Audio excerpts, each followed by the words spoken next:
আমার দেহটাকে কিন্তু পুড়িয়ে দিস না।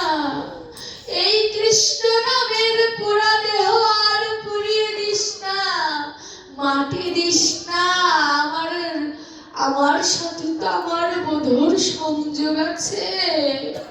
যদি আমার নাকে মাটি পড়ে আমার বধূ নিঃশ্বাস নিতে পারবে না। তবে কি করবে জানিস? ওই যে তমাল গাছটা আছে না, ওই তমাল গাছের সাথে আমার দেহটা বেঁধে রাখবি, যাতে আমার বধূ এসে দেখে আজ তার রাধা তার অপেক্ষায় আছে। আজ তার রাধা কৃষ্ণ কৃষ্ণ বলে নয়ন জলে ভেসে যায়। ললিতা বলছে রাধা রানীকে, ওই তমাল গাছে তো একটা কাক আছে, তোর দেহটাকে তো ঠুকরিয়ে ঠুকরিয়ে খেয়ে ফেলবে। পদকর্তা লিখেছে, কত অপূর্ব দৃষ্টান্ত। রাধা রানী বলছে, আমি ওই কাককে নিবেদন করব, কাককে আমার সর্বাঙ্গ খা, আমার নয়ন দুটো খাস না রে। যে নয়ন দিয়ে আমি আমার প্রাণ বন্ধুকে দর্শন করি, এই নয়ন দুটো তুই খাস না। আবার বলছে রাধা রানী, আমি আরো কাককে নিবেদন করব, কাককে আমার সর্বাঙ্গ খা, আমার হস্ত দুটো খাস না। যে হস্ত দিয়ে আমি আমার প্রাণ বন্ধুর সেবা নিয়ে, সেই হস্ত দুটো তুই স্পর্শ করিস না। আবার বলছে কাকরে, তুই আমার সর্বাঙ্গ খা, আমার চরণ দুটো খাস না। যে চরণ দিয়ে আমি আমার গোবিন্দের পথে হেঁটে যাই, সেই চরণ দুটো খাস না রে। কাকরে, তুই আমার সর্বাঙ্গ খা, আমার অধর দুটো খাস না রে। যে অধরে আমি কৃষ্ণ নাম সদা সর্বদা বলি, সেই অধর দুটো খাস না। কাকরে, তুই আমার সর্বাঙ্গ খা, আমার নাসিকা খাস না। যে নাসিকায় আমি কৃষ্ণ অঙ্গ গন্ধ গ্রহণ করি, সেই নাসিকা তুই স্পর্শ করিস না। কাক অদূরে দাঁড়িয়ে বলছে, ও রাধে, তুমি তো তোমার সকল কিছু সেবা নিতে বলেও সেবা নিতে না করছো, আমি সেবা নেব কি? বলছে, তুই সেবা নিবি কি জানিস? আমার দেহের ভেতরে যত অহংকার কামনা বাসনা আছে, সেগুলো তুই সেবা নিবি। রাধা রানী তো যোগ্য বলে এমন চাওয়া চাইতে পেরেছে, আমার কি হবে? হে ভক্তগণ, এমন কোন কর্ম করিনি যাবার মানব জন্ম পাবো। যখন বৈতরণীর ঘাটে ভগবান জিজ্ঞাসা করবে, করি এনেছ তো, সেদিন তো করি দেখাতে পারবো না।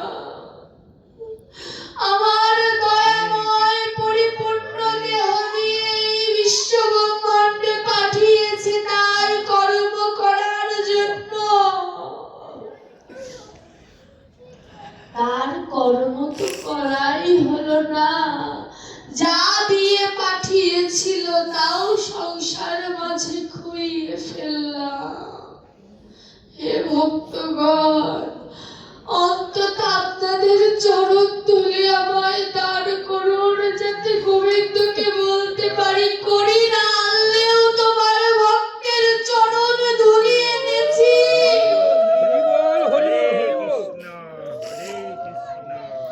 অন্তত চরণ ধুলি দেখে যদি আমার মতো পাপিষ্ঠকে যদি কৃপা করে, ভগবান তো দয়ার সাগর, তিনি তো দীনবন্ধু। তিনি নবদ্বীপে এসে অযাচিত প্রেম ধন যাচাই বাছাই না করে দান করে দিয়েছে। জগাই, মাধাই, চাপাল, গোপাল, চাঁদ কাজী, মলয় কাজী, আর কত অভক্ত তাদের বলবো না। অভক্তই যদি হতো তাহলে কি আর গৌর তাদের কাছে যেত? আমি বলবো ওরা অভক্ত নয়, ওদের আচরণের দোষ ছিল। আচরণকে গোবিন্দ সংশোধন করে দিয়েছে। অবশ্যই পূর্ণ জন্মের কোন সুকৃতি ছিল। পূর্ব জন্মের সুকৃতি না থাকলে তার আমার গৌরীকে পাওয়া যায় না। যে জগাই মাধাইকে দেখলে নবদ্বীপবাসী গঙ্গা স্নান করে আসতেন, বলতেন অপবিত্র দেহ দেখেছি, আজকের দিনটা ভালো হবে না।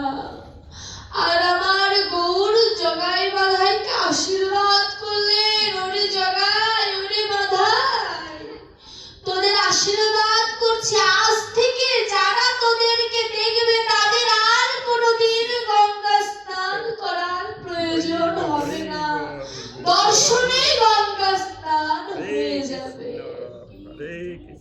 আমার ভগবান এতটা করুণাময়, ভক্তকে কৃপা করতে তার কোনো কৃপণতা নাই। ভাগবতে বলছে সাধব হৃদয়ং মহত সাধনাং হৃদয়ং তমহম। সাধুই আমার হৃদয়, আমিও তাদের হৃদয়ে অবস্থান করি। দেখো, এই যে বিয়ে হলে পরে, এই জগতের বিয়ে হলে আমরা বলি না তোমার হলো, আমার হৃদয় তোমার হলো, তাই কি কখনো হয়? হয়, এটা কথার কথা। কিন্তু আমার ভগবানের সাথে যদি কারোর বন্ধন হয়ে যায়, ভগবান বলছে তুমি তোমার হৃদয় আমাকে দান নাই করতে পারো, কিন্তু তোমার হৃদয় আমি আজীবনের জন্য গ্রহণ করে নিয়েছি। কারণ এই জগতের সবাই তোমায় ভালোবাসে স্বার্থের জন্য। যেদিন স্বার্থ ফুরিয়ে যাবে সেদিন তোমায় আর ভালোবাসবে না। আর আমি ভগবান তোমায় কেমন ভালোবাসি, আমি ওই বিগ্রহের মূর্তির মধ্যে বসে থাকি, কখনো তোমায় বলি না আমায় কিছু দাও। কখনো শুনেছেন মন্দিরের গোপাল বলে আমায় খেতে দাও, আমার খিদে লেগেছে, বলে না। আবার বলে কাদের কাছে, যারা গোপালের মা হতে পেরেছে, গোপাল সেই মায়েদের কাছে বলে মা আমার খিদে লেগেছে, খেতে দাও। ভক্তমাল চরিত্রে অপূর্ব একটি দৃষ্টান্ত এসেছে এখানে। এক বধূ গোপাল সেবা দিতেন প্রতিদিন, স্বামী পছন্দ করে না। কেন? কৃষ্ণ সেবা করে লাভ কি? যে কৃষ্ণকে ভালোবাসলে সেই কৃষ্ণ সবকিছু কেড়ে নেয়, সেই কৃষ্ণকে তো ভালোবাসার দরকার নেই। কিন্তু বধূ গোপালকে অনেক ভালোবাসে। তো গোপালকে ভালোবাসতে বাসতে তার নামটাই হয়ে গেল গোপালের মা। গোপালকে ভালোবাসে আর গোপালকে বলে তুই না ছেলে, তোর তো কর্তব্য বাবাকে এই পথে আনার, তোর কি কোনো দায়িত্ব নাই? ভগবানকে শাসন করে বলছে তোর কি কোনো দায়িত্ব নাই? বানোয়াটি কথা বলছি না, ভক্তমাল চরিত্রের দৃষ্টান্ত। তোর কি কোনো দায়িত্ব নাই? তুই না ছেলে, কেমন ছেলে হয়েছিস? বাবাকে ভজনের পথে আনতে পারিস না, তোর মতো ছেলে দরকার নেই, চলে যা, চলে যা আমার ঘর থেকে, চলে যা। আবেগ দিয়ে বলছে, যখন এমন করে বলছে, গোপাল বলছে ঠিক তোমার মতো বৃন্দাবনেও আমাকে একবার মা বলেছিল চলে যা। তোর মতো গোপাল চাই না, যে গোপাল ঘরে ঘরে চুরি করে, সেই গোপাল আমি চাই না, চলে যা। সেদিন মাকে বলেছিলাম, মা যেদিন চলে যাব সেদিন কাঁদবে, আর আসবো না, সেদিন আর আসবো না। সত্যি যশোদা মা আর গোপালকে পাইনি। আমি যদি তোমার ঘর থেকে চলে যাই আর কিন্তু কোনোদিন আসবো না। বারে বারে বলছো চলে যেতে। ভগবানও কথা বলে, যদি মা মায়ের মতো হয়। মা নয়ন জলে কেঁদে বলছে, বাবারে তুই কি বুঝিস না আমার যন্ত্রণা? সবার ঘরে তুই থাকিস সিংহাসনে, আর আমার ঘরে তোকে রেখেছি রান্নাঘরের ছোট্ট একটি জায়গায়। তোর বাবা যে পছন্দ করে না। বাবা ফেলে দিতেই পারে, মা কি আর সন্তানকে ফেলে দিতে পারে? গোপাল বলছে ঠিক আছে, আমি একটি ব্যবস্থা নেব, কথা দিলাম। তো গোপাল মায়ের কাছে একদিন আবদার করলো, মা তুমি বাবাকে বলবে যে তোমার গোপালের খিদে লেগেছে, যেন সে 6 আনার সন্দেশ কিনে আনে। ওই বধূ তার স্বামীকে বলছে, স্বামী গো, গোপালের খিদে লাগে, তুমি 6 আনার সন্দেশ এনো। ওই যে বলে না, বুঝিয়ে রসিক জন না বুঝে বুড়ো। স্বামী তো বুঝতে পারছে না, স্বামী ভাবছে কি হয়তো 6 আনার সন্দেশ তার সহধর্মিনী সেবা নেয়। ভজন না থাকলে তার ভাবনা বোঝা যায় না। 6 আনার সন্দেশ এনে দিল। প্রথম 2-3 দিন সন্দেশ দেয়। গোবিন্দ কৃপা করবে চিন্তা করেছে, আর স্বামীর লোভ জাগবে না যে রান্নাঘরে কি করে, তাই কখনো হয়? ভগবান চিন্তা করেছে কৃপা করবে। এই পাপিষ্ঠ স্বামীর ভিতরে চিন্তা এলো, আমার বধূ নিজে খায় না, গোপাল সেবা দেয়, আমার তো একটু দেখতে হবে। লুকিয়ে লুকিয়ে রান্নাঘরে দেখছে তার বধূ ওই পিতলের বিগ্রহের সাথে কথা বলে। সন্দেশ সামনে দেওয়ার সাথে সাথে সন্দেশটা উদাও হয়ে গেল। স্বামী তৎক্ষণাৎ ওখানে উপস্থিত হয়ে তার সহধর্মিণীকে জিজ্ঞাসা করে, সন্দেশটা গেল কোথায়? গেল কোথায় সন্দেশটা? সহধর্মিণী তো চুপ করে আছে, কিচ্ছু বলে না। ভজনের কথা সবাইকে বলা যায় না। চণ্ডীদাস বলেছে না, গোপন প্রীতি গোপনে রাখিও, তবে তো থাকিবে সুখে। একে প্রীতি প্রীতি সবাই বলে, প্রীতি কাহাকে বলে? গোবিন্দের সাথে যে করেছে প্রীতি, তারই হয়েছে রীতিনীতি কৃষ্ণ নামের ভাবাগতি। বলছে জানি না কোথায় গেল সন্দেশ। সহধর্মিণীকে স্বামী ভালো করে জিজ্ঞাসা করছে, বলো না সন্দেশটা গেল কোথায়?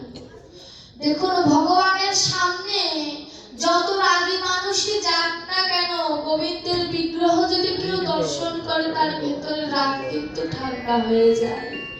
ভালো করে জিজ্ঞাসা করছে, বলো না সন্দেশটা গেল কোথায়? সহধর্মিণী বলছে, গোপাল সেবা নিয়েছে।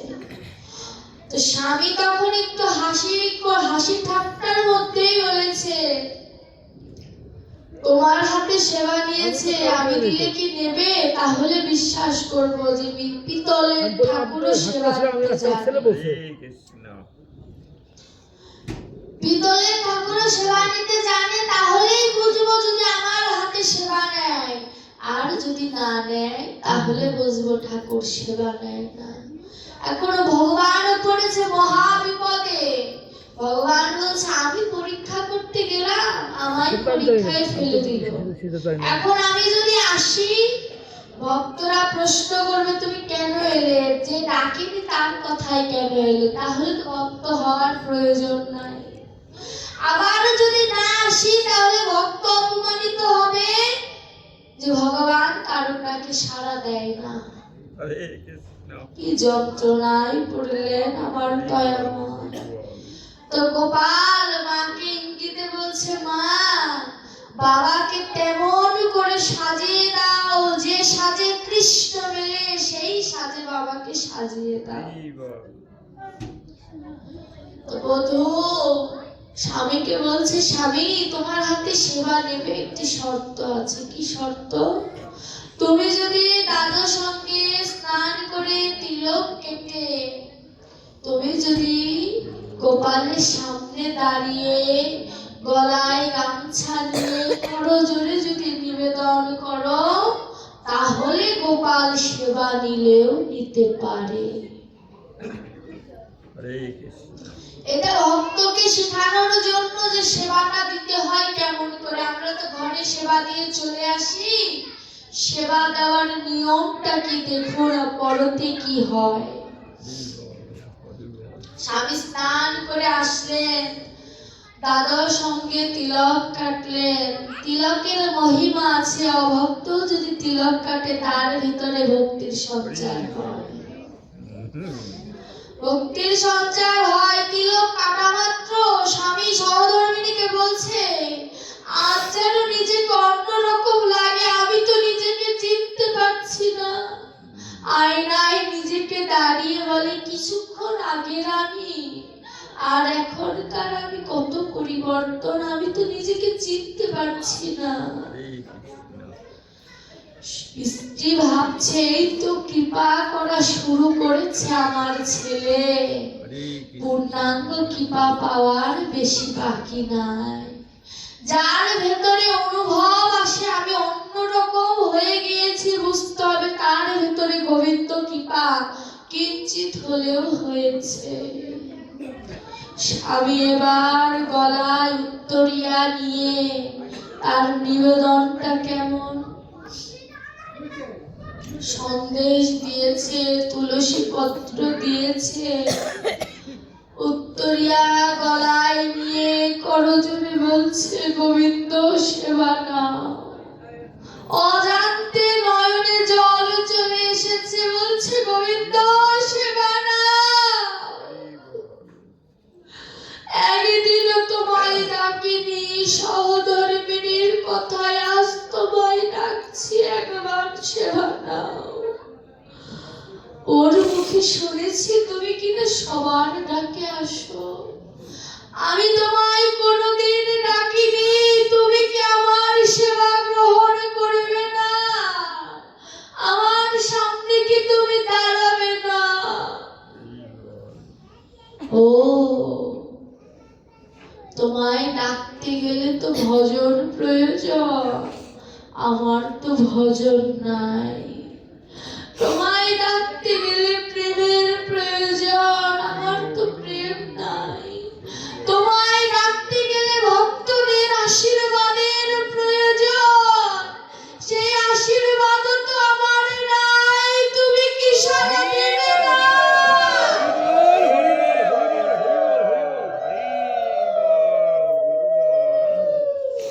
তুমি কি সাড়া দেবে না দয়াময়?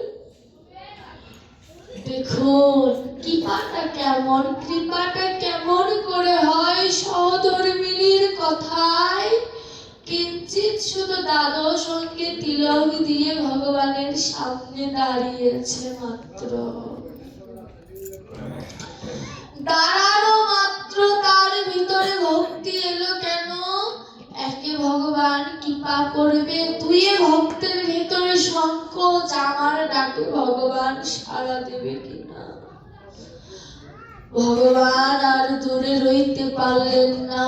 ভগবান সাক্ষাৎ দর্শন দিয়ে ভক্তকে আশীর্বাদ করে সন্দেশটি সেবা নিলেন। বাবুক জগৎবাসীর উদ্দেশ্যে বলছে, ওরে জগৎবাসী দেখে না, ভগবান যে ধনীর ঘরের দুলাল তা নয়, সে যে দরিদ্রের দুলালও হতে রাজি। সে যে গরিবের ঘরের দুলাল হতেও রাজি, যদি কেউ তাকে ভালোবাসার মতো বাসতে পারে। ভগবান তো ভোগ নিবেদন এগুলো তো গ্রহণ করে না, করে আমার ভক্তি গ্রহণ। হরে কৃষ্ণ। ভগবান ফুল গ্রহণ করে না, ফুলের মধ্যে যে আমার আর্তনাদ, সেই আর্তনাদ গোবিন্দ গ্রহণ করে। ভগবান তুলসী পত্র গ্রহণ করে না, আমার দেহ সাক্ষাৎ তুলসী পত্র, সেই তুলসী পত্র আমার গোবিন্দ গ্রহণ করে। দশদানন্দন প্রেমানন্দে আমার গোবিন্দ প্রদীপের আলো গ্রহণ করে না, আমার গোবিন্দ আমার নয়ন প্রদীপের দ্বারা আলোকিত হয়। আমার গোবিন্দ ধূপের ধোঁয়ায় গন্ধে বিভূষিত হয় না, আমার গোবিন্দ আমার প্রেম ভক্তির গন্ধের দ্বারা সজ্জিত হয়। হরে কৃষ্ণ। আমার গোবিন্দ বাহিরের কাপড়ে বেশভূষায় সজ্জিত হয় না, আমার গোবিন্দ আমার অনুরাগের বসন দ্বারা সজ্জিত হয়। বাহিরের বেশভূষা চাই না গোবিন্দ, চাই শুধু অন্তরের ভালোবাসা। হরে কৃষ্ণ। ওই যে বলে না, কুমুদ বলে ওরে গদা, করবি যদি ভালোবাসা আগে তোর বাসা ভালো কর। বাসাটাকে ভালো করতে হবে। দেহের ভেতরের যে ময়লা আবর্জনা, সেই আবর্জনাকে যদি কেউ একবার পরিষ্কার করে, ওই গোবিন্দের বদন যদি কেউ চিত্ত দর্পণ আয়নায় যদি দেখতে পারে, তার কোনো জ্বালা থাকে না। ভাগবতের দশম স্কন্ধের মধ্যে অপূর্ব দৃষ্টান্ত আছে। রাসের আগ মুহূর্তে ভগবান পথ দিয়ে হেঁটে যাচ্ছে, এমন সময় রাস্তা দিয়ে দর্পণের মতো কিছু জলজল করছে। সেখানে নিজের প্রতিচ্ছবি দর্শন করেছে। সেখানে নিজের প্রতিচ্ছবি দর্শন করে ললিতা সখী আর বিশাখা সখী সেই পথ দিয়ে যাচ্ছিলেন। আর গোবিন্দ তাদেরকে ডেকে বলছো, বিশাখা, তোমরা না আমাকে জীবনেরও জীবন ভাবো, আমার একটি বাসনা আছে, করে দিতে পারো? কি বাসনা? যে এই মাত্র আমি জল জল কিছু একটি দেখলাম, ওই জল জল ওই প্রতিবিম্বের ভিতরে গোবিন্দের বদন দেখা যাচ্ছে। তো বিশাখা সখী বুঝতে পারলেন নিজ রূপে নিজে ভাবাবিত হয়ে গিয়েছে। ওই রূপ কত না মধুর। তো ললিতা সখীকে বলছে যে তুমি কি আমাকে ওই রূপ এনে দিতে পারো? ললিতা সখী বলছে, ওই রূপের মালিক তো আমি নই, ওই রূপের মালিক হচ্ছে রাধা রানী। তুমি রাধা রানীর কাছে যাও, রাধা রানী যদি তোমায় কৃপা করে ওই ধন দেয়, তুমি ওই ধন পেলেও পেতে পারো। যেই কথা সেই কাজ। গোবিন্দ রাধা রানীর কাছে গেলেন। রাধারানীকে বলছে, ও রাধে, আমি এমন এক রূপের মানুষ দেখেছি যাকে ভুলতে পারি না গো। ওই রূপের মানুষের সন্ধান আমায় দিতে পারো। রাধারানীর চরণ ধরে ভগবান নিবেদন করিলেন, ওই নিবেদন রক্ষা করার জন্যই আমার গৌরের আশা। ওই যে নিবেদন আমায় রূপের মানুষ দিতে পারো, আবার 3 বাঞ্ছা পূরণ করার জন্য, অদ্বৈত প্রভুর আর্তনাদ শোনার জন্য ভগবানের আবির্ভাব। এই যে সরস্বতী পূজা যেদিন চলে গেল, সেই দিন অনেকগুলো আবির্ভাব তিথি কিন্তু ছিল। আমরা স্মরণ করি না, পঞ্জিকা দেখি না, তাই হয়তো জানি না। সরস্বতী পূজার দিন কৃষ্ণপ্রিয়াজির আবির্ভাব তিথি ছিল, যার কারণে আমরা গৌর হরিকে পেয়েছি। সরস্বতী পূজার দিন বিশ্বভানু অর্থাৎ রাধারানীর পিতার আবির্ভাব তিথি। সরস্বতী পূজার দিন সর গোস্বামীর মধ্যে একজন রঘুনাথ দাস গোস্বামী, তার আবির্ভাব তিথি। এবং তার একদিন পরে ছিল অদ্বৈত মহাপ্রভুর আবির্ভাব তিথি।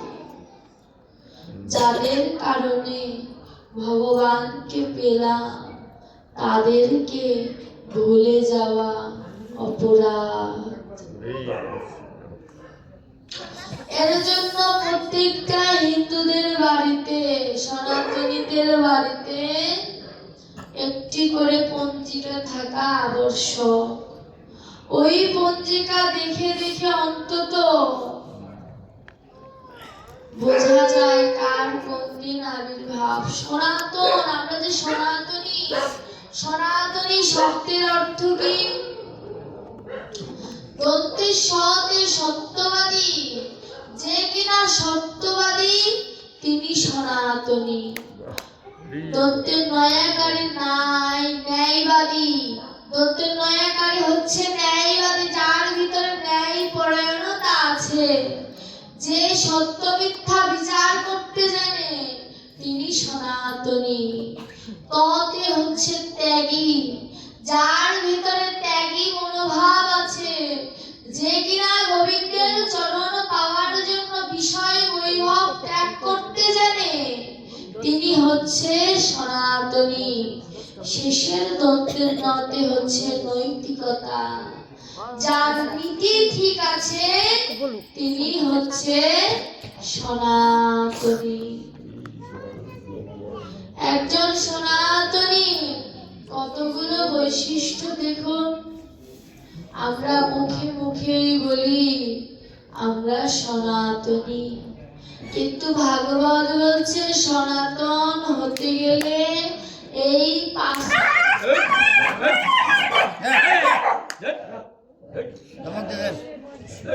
সনাতন হতে গেলে 4টা গুণের অত্যন্ত আবশ্যকীয়: সত্যবাদী, ন্যায়বাদী, ত্যাগী আর নৈতিকতা। এই 4টি যার ঠিক আছে, তার কোনদিন পদ ভ্রষ্ট সে হতে পারে না, তার ভিতরে কোনদিন সংকোচ আসতে পারে না, তার ভিতরে কোনদিন মোহ মায়ার কাজ করতে পারে না, তার ভিতরে কোনদিন ভগবান আমাদের কাছ থেকে দূরে আছে, তাকে যে পেতে হবে এই চিন্তা তার ভিতরে সদা সর্বদা বিরাজমান থাকে। তিনি অন্য কিছু চিন্তা করতে পারেন না। শ্রীমদ্ ভাগবত প্রেমানন্দে হরি হরি বল।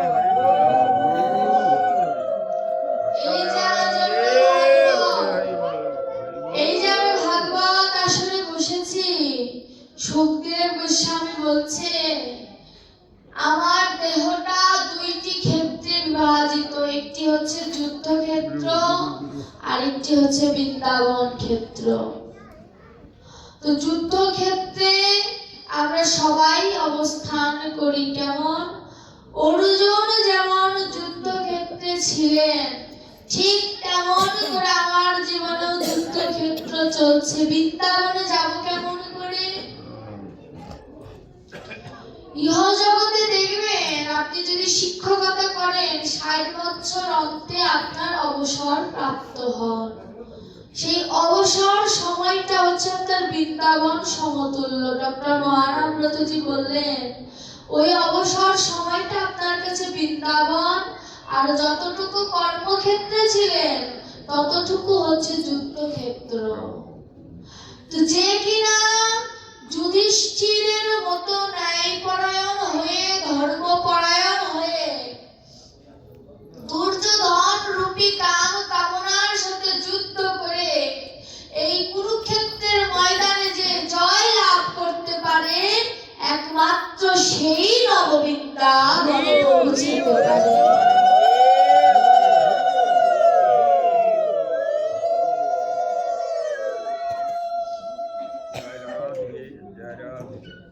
বৃন্দাবনে যেতে গেলে সর্বপ্রথম তাকে কুরুক্ষেত্রকে জয় লাভ করতে হবে। অর্জুন যুদ্ধক্ষেত্রে, অর্জুন যুদ্ধ করা যখন শেষ হয়ে যায়, ভগবান শ্রীকৃষ্ণ রথ থেকে নেমে আসলেন। নেমে আসা মাত্র রথটি পুড়ে ছাই হয়ে গেল। অর্জুন জিজ্ঞাসা করলেন, যে রথে গোবিন্দ ছিল সেই রথ তো পুরার কথা নয়, আগুন ধরার কথা নয়, কেন আগুন ধরলো? ভগবান উত্তর দিলেন, যে রথে আমি থাকি না সেই রথের এমন পরিস্থিতি হয়। অর্জুন আবার জিজ্ঞাসা করলেন, দয়াময় তুমি তো যুদ্ধের সময় অনেকবার রথের থেকে নেমেছিলে, তখন কেন আগুন ধরলো না? বলল, যখন আমি রথ থেকে নেমেছিলাম আমার বাতাসটা, আমার অঙ্গের বাতাসটা রথে রেখে গিয়েছিলাম, তাই রথটা পড়েনি। বাবা, ঘুম আর মৃত্যুর মধ্যে কোনো পার্থক্য আছে? শুধু ঘুমে শ্বাস প্রশ্বাস চলে, মৃত্যুতে চলে না।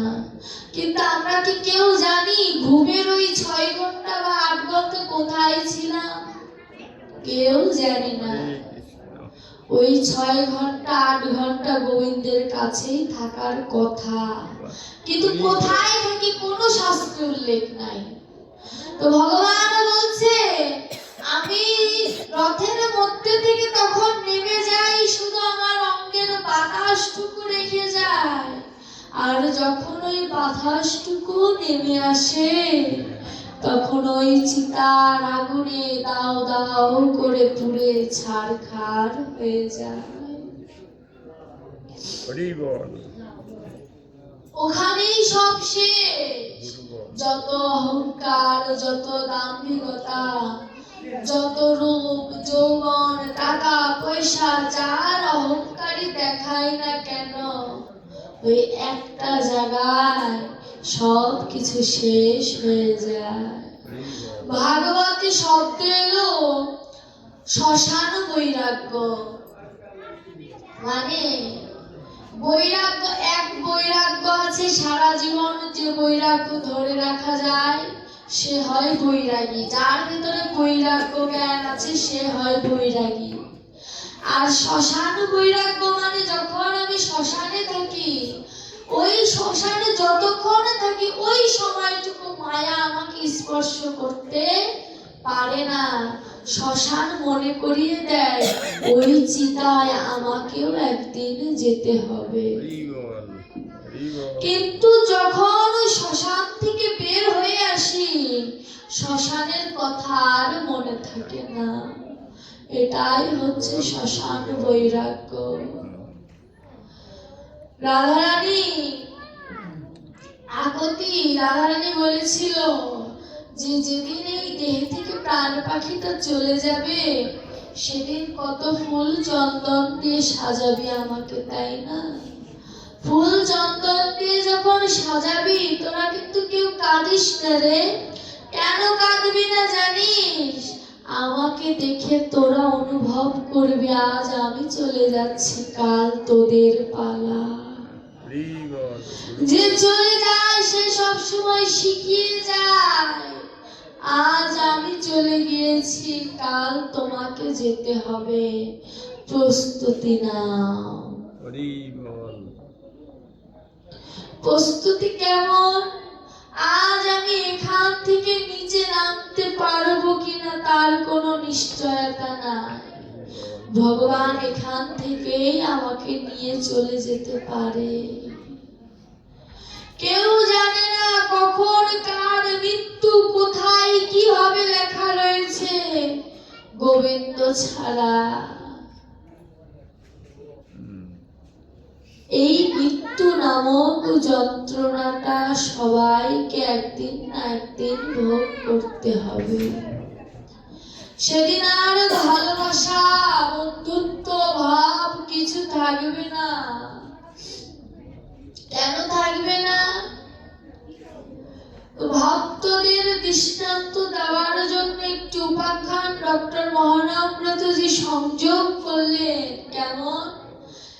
এক পুত্র তার সন্তানদের অনেক ভালোবাসে,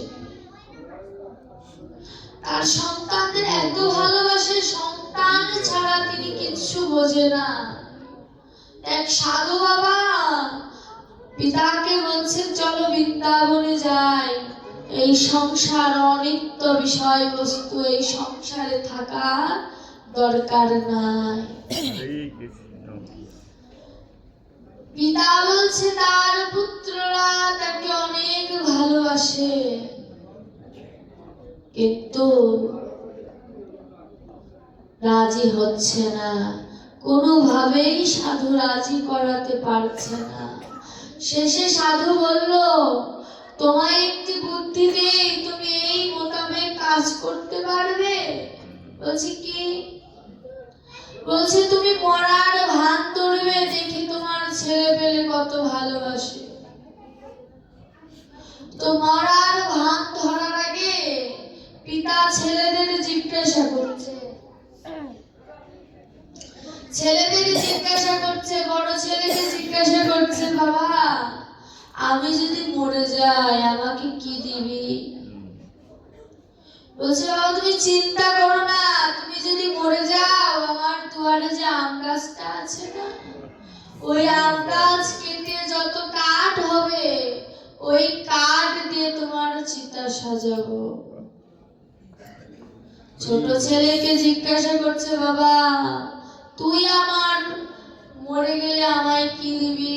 বলছে বাবা আমি তো দেহ পোড়ানোর জন্য তো অনেক ঘিয়ের প্রয়োজন, ওই ঘিটা আমি দেব। হরে কৃষ্ণ।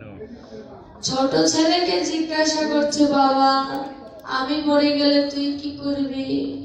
বলছে বাবা তুমি যদি মরে যাও আমি পুরো 2-3 গ্রামের লোক খাওয়াবো, যাতে তোমার জন্য সবাই প্রার্থনা করে। বাবা তো মহা খুশি, সন্তানের কথা শুনে তো মহা খুশি যে আমার সন্তানরা আমায় কত ভালোবাসে। সাধু মিথ্যা কিন্তু সাধু বলেছে তুমি একটু অভিনয় করো। মরার ভান ধরেছে, এমন করে মরে গেছে। অনেক সময় দেখা যায় মৃত্যুটা যদি মানে রাতে হয়, সকালে টের পেলে দেহ শক্ত হয়ে যায় না। হরে কৃষ্ণ। এখনো পিতা করেছে কি এইভাবে হাত দুটো ছাড়িয়ে শক্ত হয়ে মৃত্যুবরণ করেছে, এমন ভাব করছে। এখন ঘর থেকে তো দেহ বাইরে বের করতে হবে, মৃতদেহ তো ঘরে বেশিক্ষণ রাখা যায় না। এখন যখন দরজা দিয়ে বের করবে হাসবেন না, এখানে একটা শিক্ষা আছে, হাসির ভিতরে একটা শিক্ষা আছে। যখন হাত এমন করে রয়েছে দরজা দিয়ে বের হতে পারছে না, ছোট ছেলে বলছে দাদা বড়দা দরজাটা ভেঙে ফেল, না হলে তো বাবাকে বের করা যাবে না। বড়দার ঘরের দরজা দিয়ে বের করতেছে, তাই ছোট ছেলে বলছে দরজাটা ভেঙে ফেল। বড়টা রাগ করে বলছে তো তোর ঘরের দরজা দিয়ে বের করে। তখন দাদা বলতেছে কি এক কাজ কর, বাম হাত তুই শক্ত করে জাতা দে, ডান হাত আমি শক্ত করে জাতা দিই, হাতগুলো দাবিয়ে বের করে নি। ভালোবাসা শেষ হয়ে গেল, ভালোবাসা শেষ হয়ে গেল। কোথায় রইল ভালোবাসা? দুয়ারে রেখেছে। ওই কথা আসতে বলেন আপনি একটু।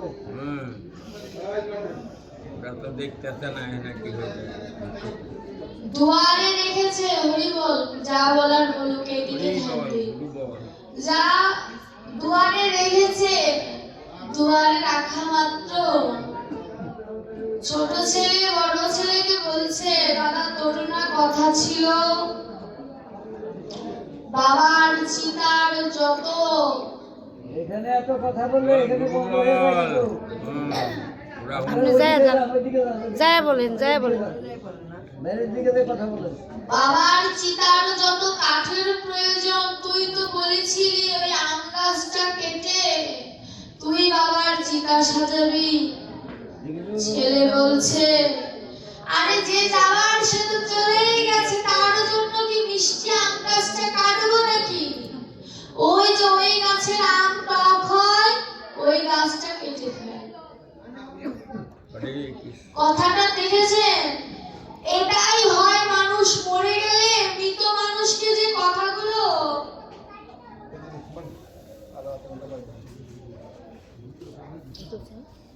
মৃত মানুষকে যে কথাগুলো দিয়েছে সে কথাগুলো রাখে না সন্তানরা। এটাই সত্য কথা, এটা আমার নিজের চাক্ষুষ প্রমাণ পেয়েছি। আমি এই 7 দিনের মধ্যে একটা প্রমাণ পেয়েছি।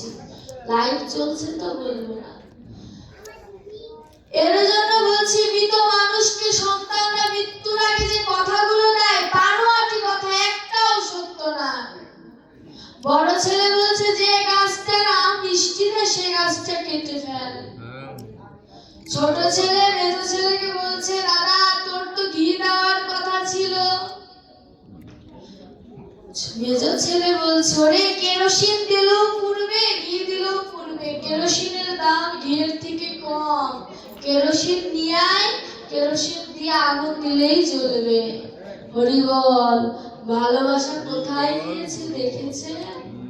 আমি বলছি না সবার সন্তান একরকম, বোঝানোর কারণটা হচ্ছে এখানে যে ভালোবাসা ততক্ষণ থাকে যতক্ষণ দেহে প্রাণ থাকে। এবার ছোট ছেলে কে বড় ছেলে জিজ্ঞাসা করছে তোর না কথা ছিল 3 গ্রামের লোক খাওয়াবি?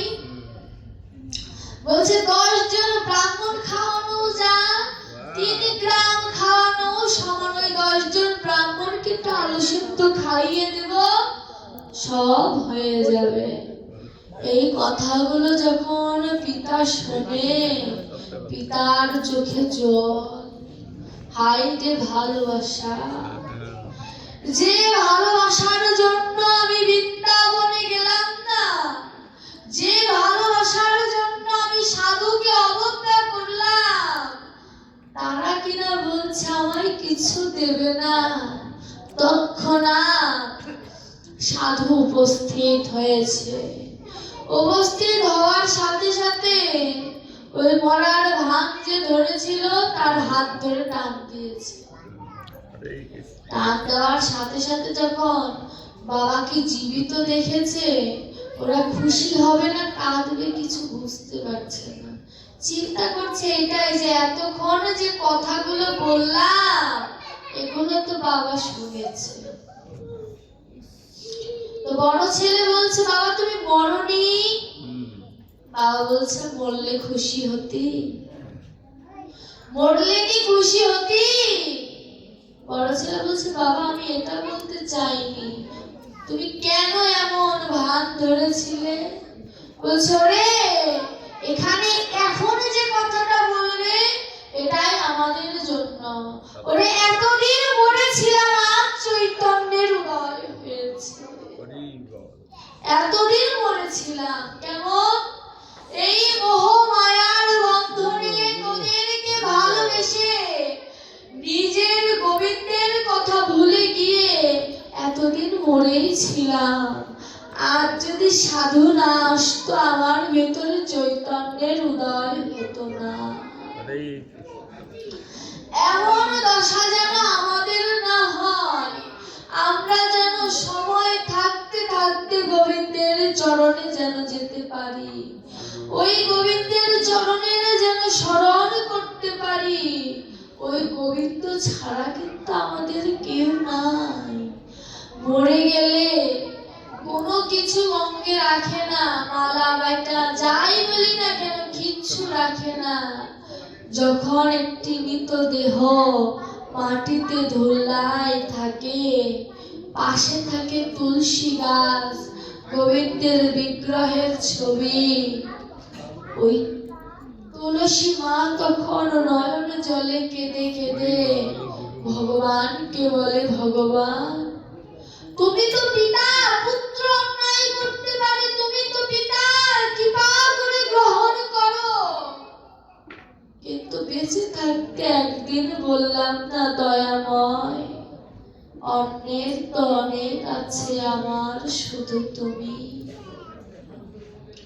রাধারানী বলেছিল না, মণি নও মাণিক্য নও আঁচলে বাঁধিলে রও, ফুল নও কেশে করি বেশ, যদি নারী না করিত বিধি, তোমা হেন গুণনিধি ফিরাই কাম দেশে দেশ। আমার ধরম করম সকলই তোমার ওই রাঙা চরণ, এমন করে তুই বিগ্রহের সামনে কখনো মাথা নিচু করে বলিনি। কিন্তু তুলসী দেবী কিন্তু আমাদের সকল পাপ ভুলে গিয়ে গোবিন্দের কাছে প্রার্থনা করে।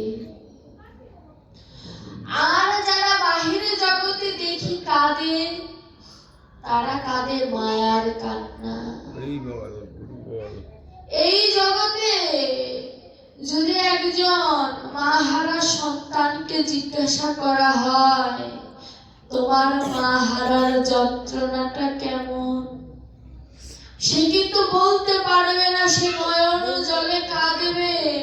ওই চোখের জল বুঝিয়ে দেয় মা হারার যন্ত্রণাটা কেমন। যদি কোনো শুদ্ধ ভক্ত ভগবানকে জিজ্ঞাসা করে, ভগবান ভক্ত হারানোর যন্ত্রণাটা কেমন, ভগবান বোধ হয় দু নয়ন জল ছেড়ে হাত তুলে বলতো, ভক্ত ছাড়া আমার কেউ না।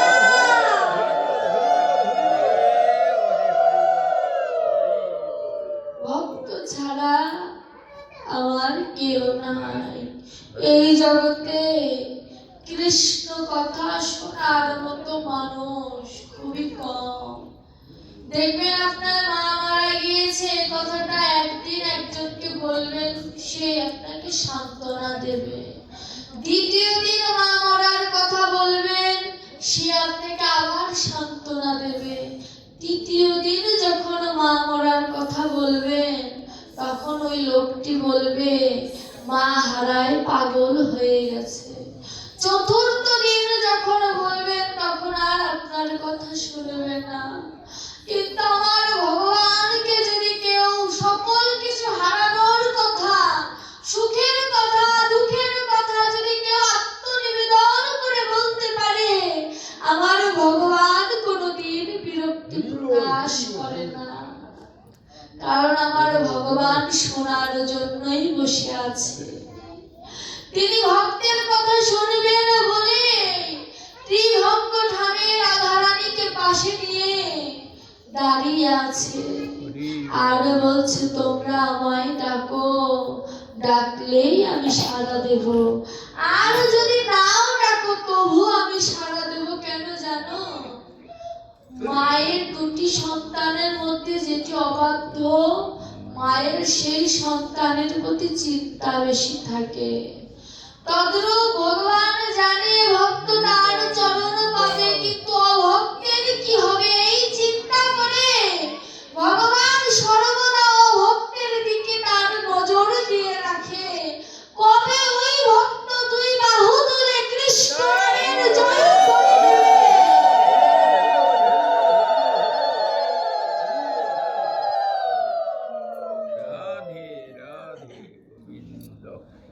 তাই সকলকে কৃষ্ণ নাম করার নিবেদন জানায়।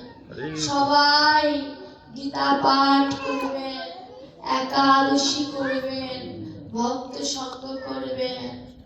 মানিকগঞ্জ তো সবাই বলে মানিকের জায়গা, আমিও তাই বলি ছোটবেলা থেকে। আপনাদের এখানেই কীর্তন শুনেছি, আপনাদের কৃপায় আপনাদের আশীর্বাদে ব্যাস আসনে বসারও সুযোগ হয়েছে। সকলে আপনাদেরই আশীর্বাদ। আমার ব্যাস আসনে প্রথম বসা মানিকগঞ্জ থেকে, তাই মানিকগঞ্জ আমার অন্তরের জায়গা। আমি সবাইকে অনুরোধ করবো আপনারা গীতা পাঠ করবেন। আগামীকালকে ভীম একাদশী, ভীম একাদশী সবাই পালন করবেন। এই ভীম একাদশী করলে, এই ভীম একাদশী কোথা থেকে এসেছে?